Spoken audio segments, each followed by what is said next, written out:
ఆ 5 రూపాయలకి ఏమొస్తుందమ్మా? 5 రూపాయలతో శాస్త్రీ బాంబ్ కొత్త ప్యాక్ వస్తుంది. జలుబు, తలనొప్పి, ఒళ్ళనొప్పులు అన్నిటికీ రిలీఫ్ ఇస్తుంది. ట్రాఫిక్ రూల్స్ పాటించాలని ఇప్పటికే సిద్దిపేట కమిషనరేట్ ఆధ్వర్యంలో నెల రోజుల పాటు నిర్వహిస్తున్నటువంటి అవేర్నెస్ ప్రోగ్రామ్ కావచ్చు, అదేవిధంగా విద్యార్థులు కూడా ఇందులో భాగస్వాములు చేసి చైతన్యపరిచే విధంగా సిద్దిపేట పోలీస్ శాఖ కూడా ముందుకెళ్తుందని చెప్పు. దానికి సంబంధించి సిద్దిపేట ట్రాఫిక్ ఏసీపీ సుమన్ కుమార్ ఉన్నారు. సార్ చెప్పండి, ఎటువంటి కార్యాచరణతో ముందుకెళ్తున్నారు మీరు?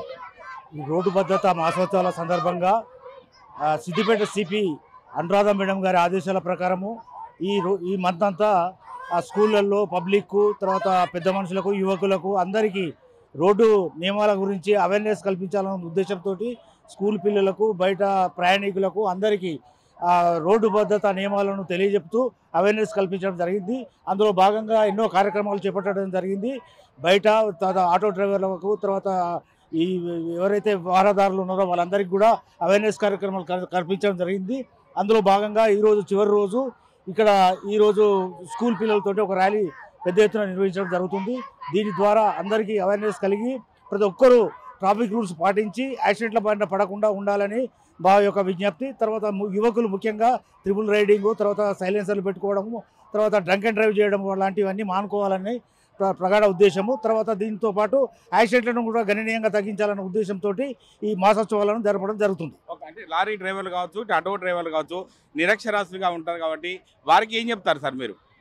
వారు ముఖ్యంగా ఏంటంటే రోడ్డు నియమాలు పాటించాలి, ముఖ్యంగా ట్రాఫిక్ పోలీసులతో సహకరించాలి. తర్వాత ఏదైతే సిగ్నల్స్ కానీ, తర్వాత హెల్మెట్ కానీ, తర్వాత సీట్ బెల్ట్ కానీ ధరించడం వల్ల వాళ్ళ భద్రతకే కాకుండా వాళ్ళ కుటుంబ సభ్యుల భద్రత కూడా చాలా ఇంపార్టెంట్. వాళ్ళ కుటుంబాన్ని దృష్టిలో పెట్టుకొని ఒకవేళ వాళ్ళకి ఏదైనా యాక్సిడెంట్ అయి చనిపోతే వాళ్ళ కుటుంబం ఎంత బాధపడుతుందో ఆలోచించుకొని రోడ్డు నియమాలు పాటిస్తే మనము జాగ్రత్తగా ఉంటాం, మనకు భద్రత ఉంటుందని వారు గమనించాలని కోరుతున్నాం. అంటే వారోత్సవాలు నెల రోజుల పాటు మీరు చేస్తున్నారు.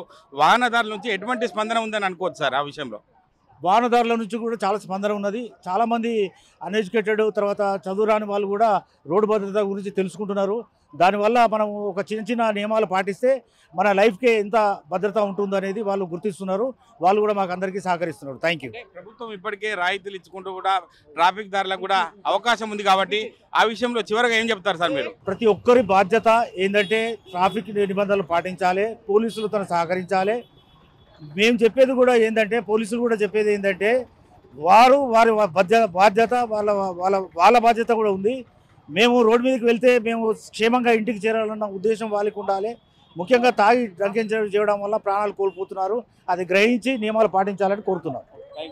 అంటే ఈ యొక్క రోడ్డు వారోత్సవాల సందర్భంగా ఒక ప్రయాణికులకు అందరూ కూడా, వాహనదారులకు కూడా అన్నీ కూడా ఇటువంటి మొబిలైజ్ చేసుకుంటూ కార్యక్రమాలు నిర్వహిస్తున్నాం. ఖచ్చితంగా ప్రతి ఒక్కరూ పాటించి పోలీస్ శాఖకు అనుగుణంగా ఉండాల్సిన పరిస్థితి ఉంటుంది. కాబట్టి ఇటువంటి వారోత్సవాలు నిర్వహించడం ద్వారా ఒక యాక్సిడెంట్ కూడా కాకపోవడము, ఒక నియమాలను పాటిస్తే వాహనదారులకే మేలు జరిగే అవకాశం ఉంటుందని చెప్పి ట్రాఫిక్ ఏసీపీ సుమన్ కుమార్ కూడా చెప్తున్న పరిస్థితి చూస్తున్నాం. కెమెరామెన్ నెల్లూరుతో మహేష్, RTV, సిద్దిపేట జిల్లా. మరిన్ని వీడియోస్ కోసం ఛానల్ ని సబ్స్క్రైబ్ చేయండి. లేటెస్ట్ అప్డేట్స్ కోసం వాట్సాప్ ఛానల్ ని ఫాలో అవ్వండి. ఆ లింక్ డిస్క్రిప్షన్ లో ఉంది.